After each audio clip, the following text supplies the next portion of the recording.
Dan, we've got Wycombe away on New Year's Day, but firstly, just wanted to reflect on what was a frantic game here this afternoon at St James Park. What were your thoughts on this 4-4 draw?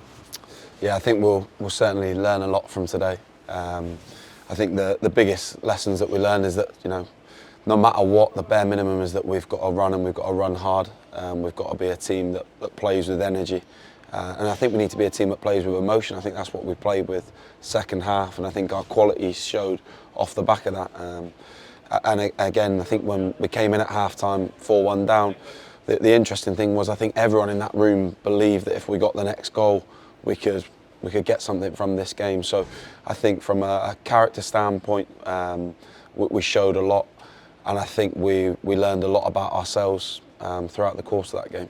Did you learn a lot about the squad as well, maybe as a whole, from a coaching point of view? Obviously brought on all 5 finishers as well. Yeah, always a vital part of the way we play. We certainly view a match in its entirety, so we always look ahead to the players that are going to finish the game, and we see that as a huge role that they play.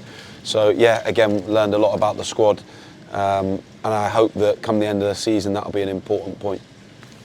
Looking back over the last few games, obviously been quite a frantic time as well over Christmas. How's that been for you and the other coaches?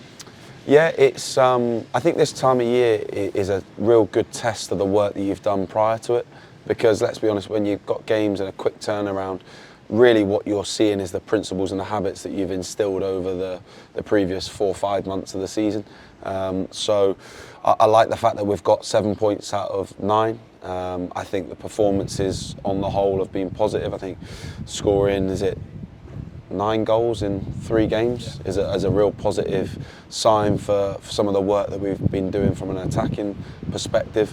But also, we still try and ensure that every game we review and reflect on each game. We'll watch it back, we'll take something from the clips that we show to individuals, to the units, to the team, so that when we go to Wycombe, we've learned as much as we can from previous games, and we're as prepared as we possibly can for that game to go and get maximum points from it. What do you think would be the main message that you give to the players from this game then? Would it be about playing with that emotion? I think playing with the energy, ensuring that our out of possession, we're connected as a team, we can get more pressure on the ball. I think we're better when we play on the front foot out of possession.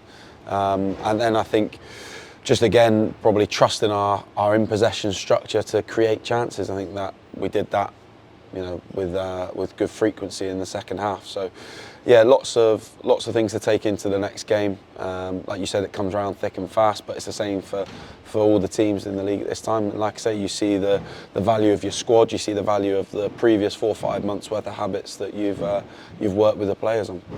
What will you be expecting from Wycombe? They suffered their first setback in a long, long while today, and might be out there looking for a response against us. I think with Wycombe, they've been an incredibly consistent outfit. They've got an incredibly strong squad. They're able to rotate and put different players in. So I think we'll expect another tough test. But I think the game when we played them here also showed that there's if we're at our very best, there's nothing for us to be afraid of in this upcoming game. Obviously, that game here you referenced only about a month ago. Will that be useful for both sides, do you think, drawing on a game that was so recent? Yeah, I think so. I think you can watch an opposition, but once you're actually in the game, you get a feel for their individuals, the way that they try and play. So definitely, I think we'll be as prepared as we need to be going into this game. I think the biggest thing now is recovering physically, emotionally, ready to ensure that we're at our very best when we go into that game. And we've seen over the last 2 games the squad being used quite a bit, partially because of injuries to key players. Can you give any update on any team news? I know Jack Aitchison missed today, but we saw him out running on the pitch. Yeah, I think really positive today was that before the game you saw Jack Aitchison out on the pitch, you saw John Leofeco out on the pitch. We had Amani Richards out there as well. So there are players that are starting to return. I think we'll have to get through tonight and come in tomorrow and be ready to assess where the squad's at before we'll know in any more detail. One player though who came in and added to the squad today and added definitely on the pitch was Pat Jones, who showed maybe that different something that he's got that he can add to the team in the second half of the season. Absolutely, and look, we said it a couple of weeks ago when Pat played in the Bromley under-21s game. You know, it was about building blocks, it was about gaining that physical momentum and also gaining him time on the pitch, so that it wasn't the first time today that he steps out on the pitch in front of the fans. So yeah, he was excellent, he came on, he contributed, and I think it's important that the squad knows the manager trusts them. He trusts that if they're preparing themselves as well as they possibly can be, he will give them an opportunity, and that's vital between now and the end of the season.